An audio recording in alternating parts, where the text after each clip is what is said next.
Magandang gabi mga boss. Mag-share ulit tayo ng mga dama moves. Yan. So, meron ditong puzzle. Puzzle for tonight mga bossing. Yung ating sinend na picture. Ang rules, unang tira itong pula. Kailangan talunin niyang itim. Huwag makatabla. Okay.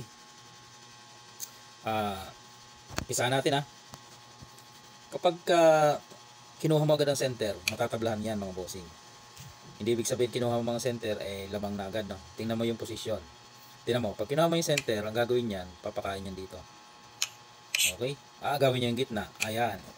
Mangyayari niyan ay tatabla kasi hanggang in the long run, magbabalik-balik na lang yan. Hindi mo na mahuli.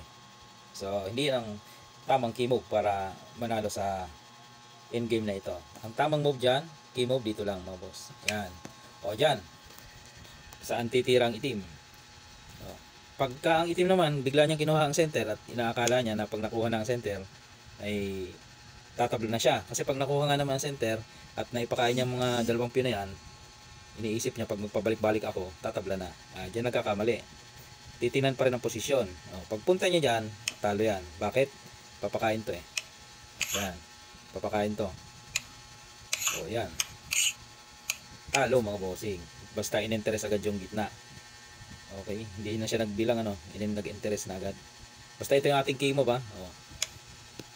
Tatabla kaya itim dyan. Paano kung dito siya? Dito. Yan. Ang gagawin mo naman, ito, siguruhin mo. Okay? Pag inilag yan, talo pa rin. Kasi, ilalagay mo dito, yan ang kakain. Madadaluhan siya yun. Okay. Paano kung hindi ilag? Dito lang siya. Pinakain niya na. Ang gagawin mo, kakain ka dito. Yan. May magtataka dyan, ba't dyan kumain? Merong magtatanong Pagkain mo at yan ka bumagsak, ang gagawin ng itim, mag-i-interest dito sa gitna. Ayan, di ba? Bakit? Siyempre, pag naipakain nga naman niya itong piyon, pwede na siya magbalik-balik, di ba? Kaya niya nga kinuha agad yung gitna Pero sa pagpasok niya pala dyan sa gitna, mga boss, ay pasok na siya sa trap. Bakit kamo? Kasi ang gagawin mong step, ito, ilalak mo to.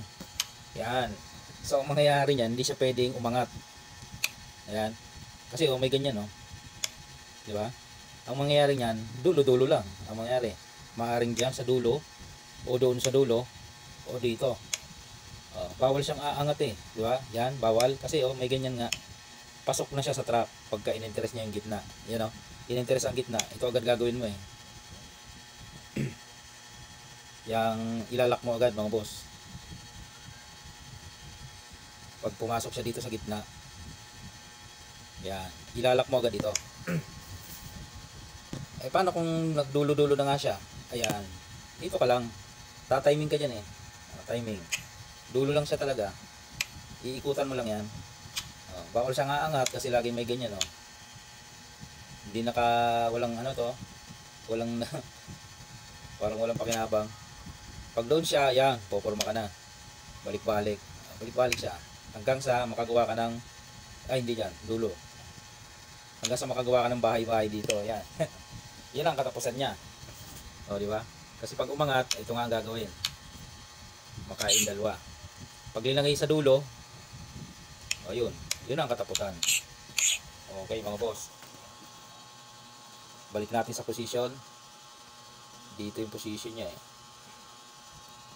Yan. Ay, mali.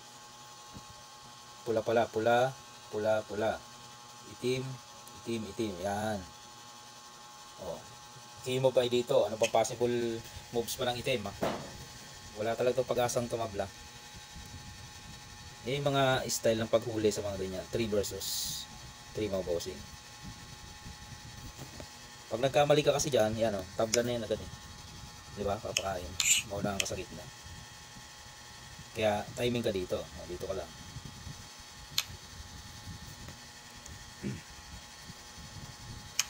Pwede siya dito. Pwede rin. Kaya lang, kukunin mo na yung gitna. Wala namang suporta yon. Wala nang suporta. Saan siya? Dulo-dulo lang Pag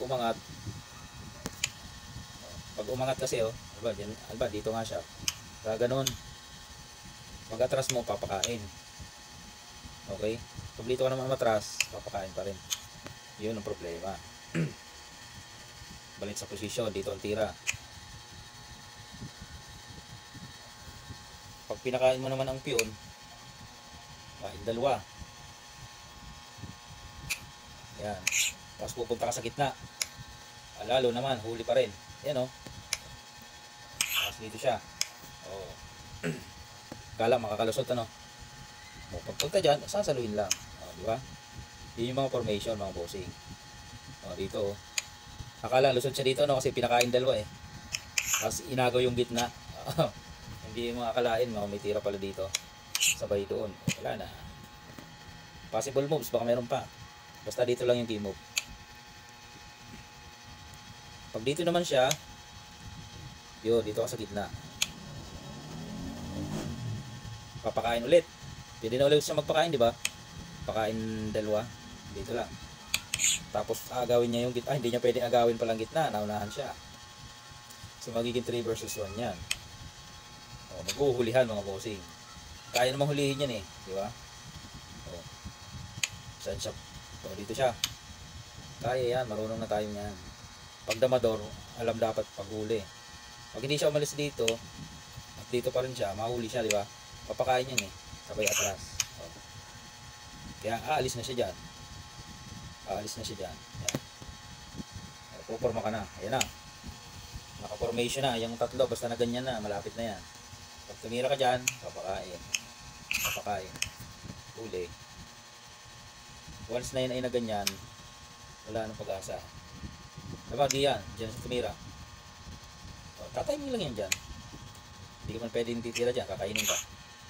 Wala, magbabalik ka doon. Pagbalik mo doon, ayan, naka-ready na. Yun yung mga sample, mga bossing. Alright, ayan, i-share ko lang. Mga paghuli ng mga ganyan. 3 versus 3, 3 versus 1.